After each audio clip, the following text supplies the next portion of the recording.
The incursion and bombardment of Gaza is not about destroying Hamas. It is not about stopping rocket fire into Israel. It is not about achieving peace. The Israeli decision to rain death and destruction on Gaza, to use lethal weapons of the modern battlefield on a largely defenseless civilian population, is the final phase in the decades-long campaign to ethnically cleanse Palestinians.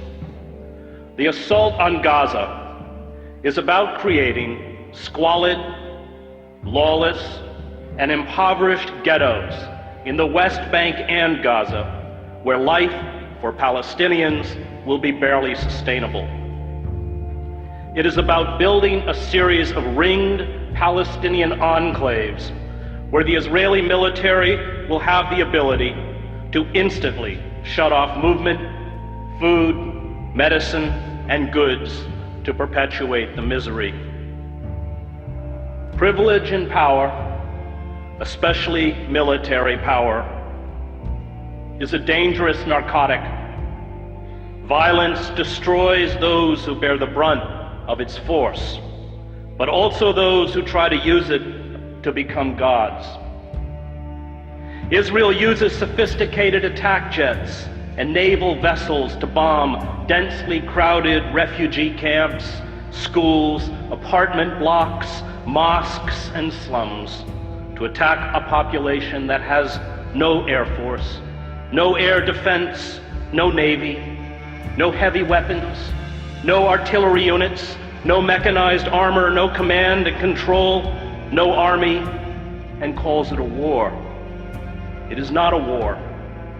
It is murder. Images of dead Palestinian children lined up as if asleep on the floor of the main hospital in Gaza are a metaphor for the future.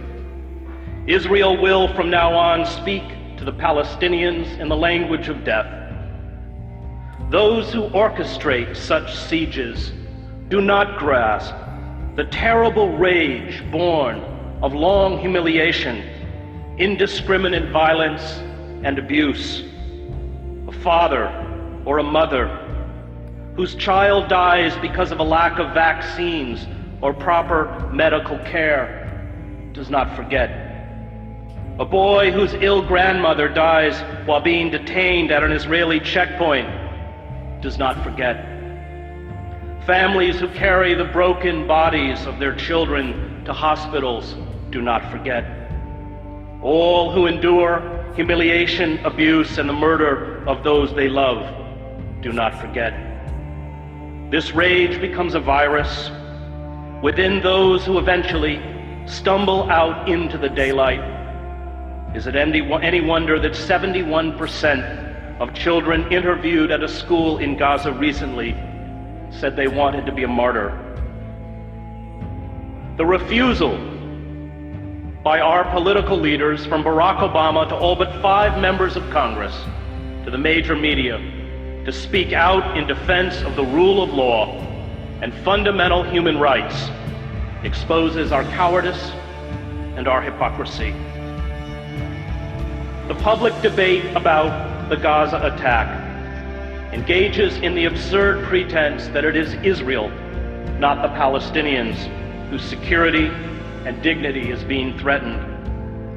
This blind defense of Israeli brutality towards the Palestinians is a betrayal of the memory of all those killed in other genocides in other times. The lesson of the Holocaust is not that Jews are special. It is not that Jews are unique. It is not that Jews are eternal victims. The lesson of the Holocaust is that when you have the capacity to halt genocide, and you do not, no matter who carries out that genocide or who it is directed against, you are culpable.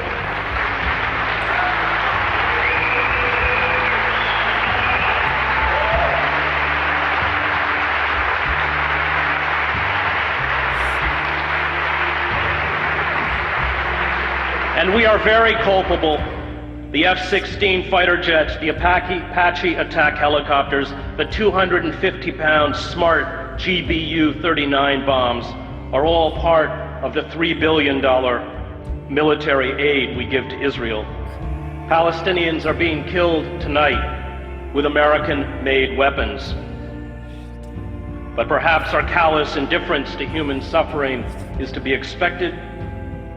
We, after all, kill women and children on an even vaster scale in Iraq and Afghanistan.